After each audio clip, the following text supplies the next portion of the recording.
নমস্কার সবাইকে, welcome my channel Nipu সরকার। আশা করি তোমরা সবাই ভালো আছো আর আমিও ভালো আছি। এটা আমার দ্বিতীয় ব্লগ চ্যানেল। আর সবাইকে রথযাত্রার দ্বিতীয় শুভেচ্ছা, ভালোবাসা। তোমাদের কার কেমন রথ কাটলো আমাকে একটু কমেন্ট করে জানাবে। আজকে সকালটা শুরু করলাম ভগবান জগন্নাথকে একটু পুজো দিয়ে। তো ভগবানের যেহেতু কাঁঠাল প্রিয় জগন্নাথ দেবীর, তাই একটু কাঁঠাল দিয়ে পুজো দিয়ে নিলাম। আর তারপরে চলে গেলাম উপরে রান্না করতে। এই দেখো ভগবানকে কী সুন্দর করে সাজিয়ে নিয়েছি ফুল দিয়ে। আর আমাদের গাছে তো অনেক ফুল ফুটে, সেই ফুল দিয়ে ভগবানকে সাজিয়ে নিয়েছি। আমি পুজো করে এসে একটু বিছানা তুলে নিয়েছি আর রান্না করতে যাবো। মেয়ে আছে, মামুনি আমার বড় মামু ছোটো মেয়েটা ঘুমাচ্ছে আর বড়ো মেয়েটা স্কুলে চলে গেছে। ছোটো মামুনি এখনও উঠিনি, ও ঘুমাচ্ছে। আর এদিকে আমি রান্নাটা জন্য করছি। তো রান্নাটা বসিয়ে দিয়েছি, চুলাতে ডাল আর ভাত বসিয়ে দিলাম। আর এদিকে আর অন্য রান্নার জন্য সবজি কেটে নিলাম, কাটছিলাম। তো এদিকে ভাত আর ডাল বসিয়ে দিয়েছি আর রুটি করবো, সেটা ফ্রাই করে নিয়েছি। আর এদিকে ঢ্যাঁড়স ভাজা কাটছিলাম আর উস্তে ভাজাটা কেটে নিয়েছি। আর এদিকে আমি রুটিটাকে বেলে নেব, যাতে ভাত আর ডাল হতে হতে আমার রুটিটা বেলা হয়ে যায়। তো আমি সুন্দর করে রুটিগুলোকে বেলে নিচ্ছি। তোমরা আজকে সকালে কী দিয়ে নাস্তা করেছো আমাকে কমেন্ট করে জানাবে।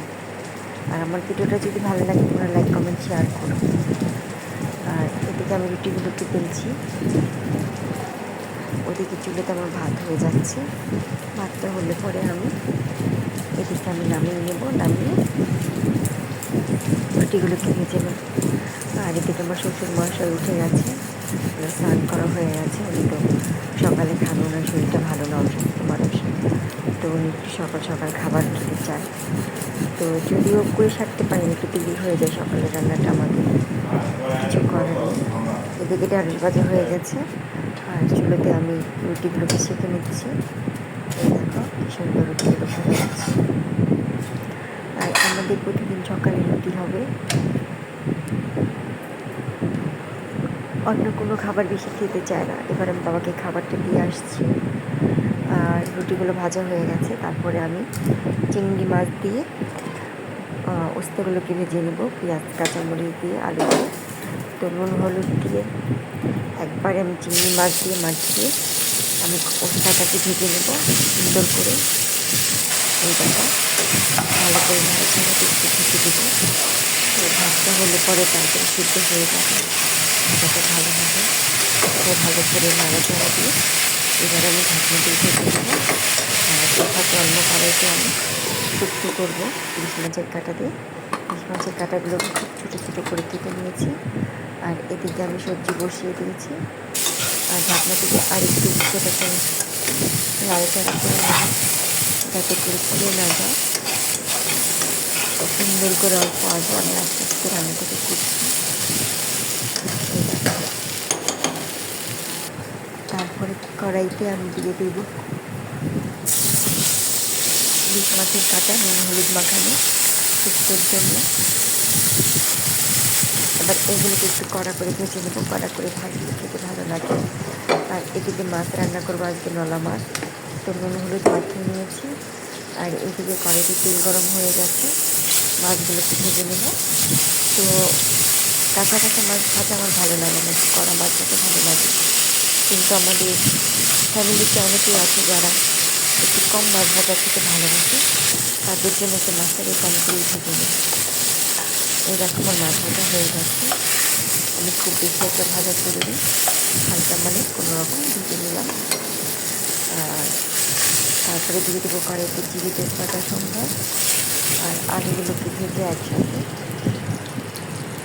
আর এদিকে ছিল 3টে ইলিশ মাছ, ওগুলোকে আমার ছোটো মামুনি আর বড় মামুনির জন্য ভেজে দিচ্ছি।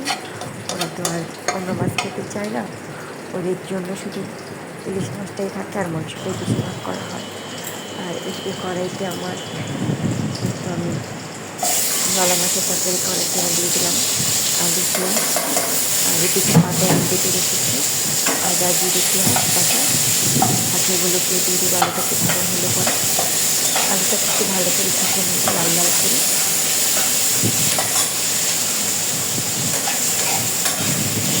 আলুটা লাল লাল হয়ে গেলে আমি মশলা দিয়ে দেবো।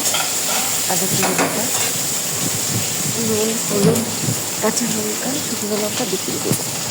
আর এদিকে আবার ফ্রিজে কিছু মাছ ভিজিয়ে রেখেছিলাম, সেগুলোকে রেখে দেবো ফ্রিজে। তো আমি সেই মাছগুলোকে আজকে দিলাম। আর এদিকে আমার আলুটা ভালো হচ্ছে। তো এসে আমি আলুটা ভাজা হয়ে যাওয়ার পর মশলা দিয়ে দেবো।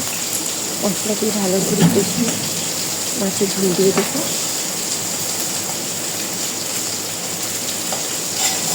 এবার আমি কড়াইতে মশলা দেবো।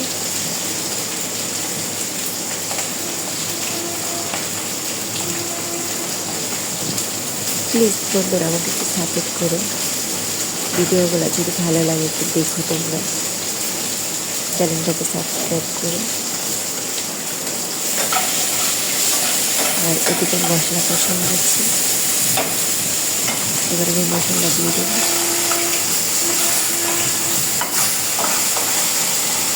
আলুটা আমার ভাজা হয়ে গেছে, তাতে দিয়ে দেবো হলুদ গুঁড়ো, লঙ্কা গুঁড়ো আর নুন। পাতাটা অনেক সময় মশলা লেগে থাকে, ওই পাতাটাকে ধুয়ে একটু জল দিয়ে দিলাম কড়াইতে, তাহলে আমার মশলাটাও পুড়ে যাবে না। আর আমার যে পাতাতে এক্সট্রা লেগে থাকা মশলা সেটাও আমার কাছে হয় না। তাই আমি পাতাটাকে ধুয়ে বাটিতে সেই জলের জন্য এদিকে দিয়ে দিলাম নুন। এই দেখো মশলা কষিয়ে ঝোল দিয়ে দিয়েছিলাম মাছে। তাদেরটা সিদ্ধ হলে তরকারিটাকে নামিয়ে নেব। আর পাশের চুলোতে বসিয়ে দিয়েছিলাম শুক্তোতে দিয়েছি আলু, পেঁপে, মিষ্টি কুমড়, বেগুন আর হচ্ছে পটল ছিল, পটল। তো মাছের মাথাগুলো ভাজা হয়ে গেছে, দিয়ে দিলাম। এবারে রান্না শেষ, খাওয়া দাওয়া করে একটু রেস্ট নিয়ে আজকে যেহেতু রথ, তাই 2 মেয়েকে নিয়ে শ্বশুরের সাথে বেরিয়ে পড়লাম রথ দেখতে। এই যে আমরা রেডি হয়ে গেছি। আর আমার বড় মেয়ে আমাকে একটু ভিডিও করে দিল, বললো মাঝে মধ্যে একটু ভিডিও করে দিই। আমি বললাম আমরা রেডি হয়ে অটোতে উঠে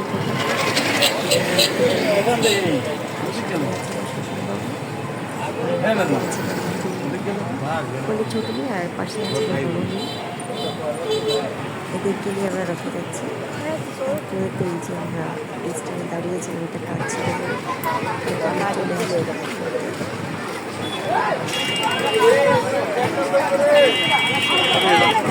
ভালো লাগে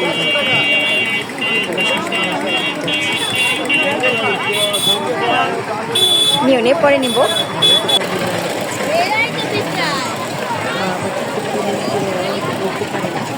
খেলনার মেলা বলছিলাম মামুনি পরের দিনে যাবার শুভ। আর এই দেখো বলে বাড়ি ওই দিক দিয়া, ওই দিক দিয়া খেলনা বাচ্চাদের, কত বাচ্চা আসছে, কত লোকজন মেলাতে। তারপরে তো ভগবানের কাছে চলে আসলাম। এই হচ্ছে বলাই ঠাকুরের মন্দির। এখানে ভগবানকে প্রণাম করে কলা চিনি দিয়ে তারপরে তো রাত হয়ে গেছে, অন্ধকার। এদিকে অনেকটা রাস্তা যেতে হবে, এদিক দিয়ে জঙ্গল দিয়ে।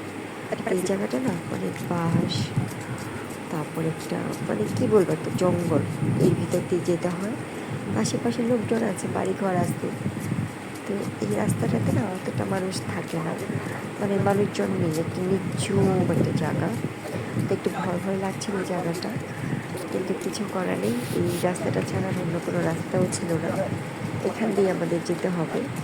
এই রাস্তা দিয়েই আমরা যাচ্ছিলাম। তো যেন রাস্তাটা যেন আর খোঁড়াচ্ছিল না, অনেকটা পথই হাঁটতে হলো। তো মামুনিকে খুলে নিয়ে আমি আর হাঁটতে পারছিলাম না, সাথে আমাদের বড় ভাইটা ছিল, ওর দৌড়কে দিয়ে দিলাম। আর এদিকে আমার বড় মামুনি কিন্তু রেশমি চুড়ি খুব ভালোবাসে, তো রেশমি চুড়ি কিনছিল। কোনটা নাও কত করে? এই চুড়িটা নিতে চাচ্ছিল, নাও রে নিমলা। এগুলো কত করে? 50 করে রাখবা। একদম 60 টাকা নেবেন, যাও কোথায়। এই তো আমরা ঘরে চলে আসছি, দিয়েছে মেলা ঘুরে দিয়েছে। দেখা শেষ। তারপরে চুড়ি এবার শেষ কি করে করলাম চলে সেটা আসলাম বাড়িতে। শেয়ার করি। এবার এসে আমি তোমাদেরকে দেখাবো তারপরে নিয়েছি এটার মধ্যে কি আছে কী কী খেলাম। শুধু চুড়ি কিনেছি তাই না, আর অনেক কিছু কিনলাম ক্লিপ, চুড়ি, তারপর লিপস্টিক, নিয়েছিলাম 3টে চুলের তিনটা ব্যান্ড, ব্যান্ড কিনে নিলাম চুলের একটা জন্য, একটা লিপস্টিক, লিপস্টিক, তারপর একটা এটা, চুড়িগুলো, তারপর চুলের এই একটা ক্লিপ, কাঁকড়া, চুলের আর ক্লিপ, আরও আছে আর এদিকে চুলের কালো ক্লিপ এগুলো নিলাম, নিয়েছি। 4 পাতা, এই আর কাঁকড়া, তারপরে এই ক্লিপগুলো চুলের নিয়েছি, এমনিতে ক্লিপ নিলাম, এটা নিয়েছি, এই টুলি ব্যান্ডগুলো নিলাম, কালো ক্লিপ, এগুলো তারপরে নিয়েছি, মামুনির এগুলা, হাতের মামনির ব্রেসলেট, জন্য এই ছোটো চুড়ি, মামুনির চুড়ি, চুলের কাঁকড়া, আর এই যে মামুনির হাতে আছে এই একটা চুড়ি নিয়েছি ব্রেসলেট, ওর সোনামণির জন্য, গয়না, আর ওর গলার এই কানে মালাটাও 2টা নিয়েছি, আর নিয়েছি। এই কানের 2 জোড়া নিয়েছি। সোনামণি, তোমরা আমাকে কমেন্ট করো আমাদের মেলার শপিংগুলো কেমন হলো, যদি ভালো লাগে একটা কমেন্ট করে লাইক করে দিও। আর আমার বড় মেয়ে তো চুড়ি কিনতে বিশাল খুশি, কি খুশি কী করবে সে নিজেও জানে। একবার এখানে করছে, একবার ওখানে করছে, একবার ভিডিও করছে, একবার লাস্ট ভিডিও করছে, কী করবে সে নিজেও জানে। আর ওর মামুনি তো এই মালাটাকে বিশাল খুশি। আর আমাকে দেখো, আমি তো ভিডিও করছিলাম, আমাকে কেমন লাগে, খুব ক্লান্ত হয়ে গেছিলাম মেলা ঘুরে এসে। তো বসে বসে একটু মোবাইল হাতে নিয়ে ভিডিও করছিলাম। ভিডিওটা দেখার জন্য সবাইকে